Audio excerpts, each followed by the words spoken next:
حرام کا لقمہ آپ کے پیٹ میں ہے، آپ حرام کماتے ہیں، حرام کھاتے ہیں، غوث اعظم کی چوکھٹ سے بھی فیض نہیں ملے گا۔ غوث اعظم کی چوکھٹ تو غوث اعظم کی چوکھٹ رہی۔ سنو اپنے محبوب کا فرمان۔ ایک بندہ لمبا سفر کر کے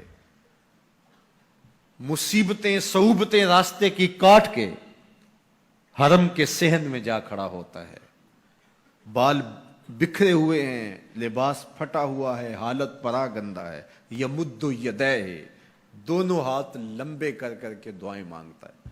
وَمَطْعَمُهُ حَرَامٌ وَمَشْرَبُهُ حَرَامٌ وَمَلْبَسُهُ حَرَامٌ وَغُذِيَ بِالْحَرَامِ فَأَنَّىٰ يُسْتَجَابُ لِذَٰلِكَ۔ اس کا کھایا حرام کا ہے، اس کا پیا حرام کا ہے، اس نے جو لباس پہنا ہے وہ حرام کا ہے۔ میرے حضور فرماتے ہیں بتاؤ اس کی دعا حرم میں کیسے قبول ہوگی؟ کعبے میں پہنچ گیا، غلاف سے لپٹ کے دعائیں مانگ رہا ہے، یمد یدیہ، ہاتھ لمبے لمبے کر کے دعائیں مانگ رہے ہیں، بال بکھرے ہیں، فقیرانہ حالت بنی ہے، آنکھوں میں آنسو ہیں، لیکن کھانا حرام کا ہے، پینا حرام کا ہے، لوگوں کے پیسے ہڑپ کر کے عمرہ کرنے آیا ہے، لوگوں سے زیادتی کر کے، غریبوں کا مال سمیٹ کر کے، خون نچوڑ کر کے یہ حج کرنے آیا ہے۔ میرے حضور نے فرمایا اس کی دعا قبول نہیں ہوگی، کعبے میں بھی قبول نہیں ہوگی۔ تو یہ بنیادی شرط ہے، جب بھی رزق ناپاک ہوتا ہے تو باطن اجڑ جاتا ہے۔ اس لیے ہمیشہ اپنے رزق کی پاکیزگی کا پورا لحاظ رکھیں۔ ہمارے صوفیاء نے اس بات کا بہت التزام کیا کہ ان کے پیٹ میں کوئی مشکوک لقمہ بھی جانے نہ پائے۔ انہوں نے اپنی زندگیاں اس حوالے سے اتنی روشن رکھیں، اپنا رزق اتنا پاک رکھا، رزق کے ذرائع اتنے پاک رکھے۔ حضرت امام احمد بن حنبل تشریف فرما تھے، ایک خاتون آئی پردے میں لپٹی ہوئی، حضرت ایک مسئلہ پوچھنے آئی ہوں، پوچھئے۔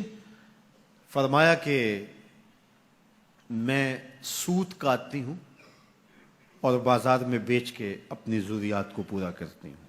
جب چاندنی راتیں ہوتی ہیں یا کبھی بادشاہ کی سواری گزرتی ہے تو ماحول میں روشنی ہو جاتی ہے، تو رات کو بھی کاٹ لیتی ہوں، لیکن جو رات کو کاتا ہوا سوت ہے اور دن کے اجالے میں کاتا ہوا سوت ہے، ان دونوں کی کوالٹی میں تھوڑا سا فرق ہوتا ہے۔ تو کیا میں رات والے کاتے ہوئے سوٹ کو دن والے سوٹ میں ملا کے فروخت کر سکتی ہوں؟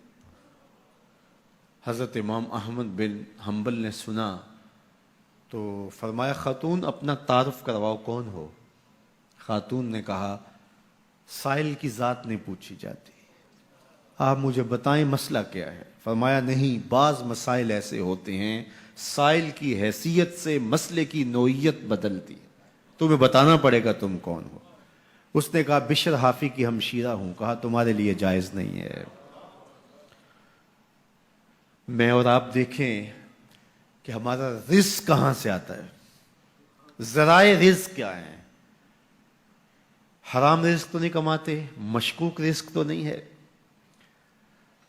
جھوٹ بول کے جھوٹی قسمیں کھا کر کے سودا تو نہیں بیچتے، حلال حرام کی تمیز کیے بغیر مال جمع کرنے کے چکر میں تو نہیں لگے ہوئے۔ صاحب اگر رزق پاک نہیں ہے تو کہیں سے بھی کوئی روشنی آپ کے اندر داخل نہیں ہوگی۔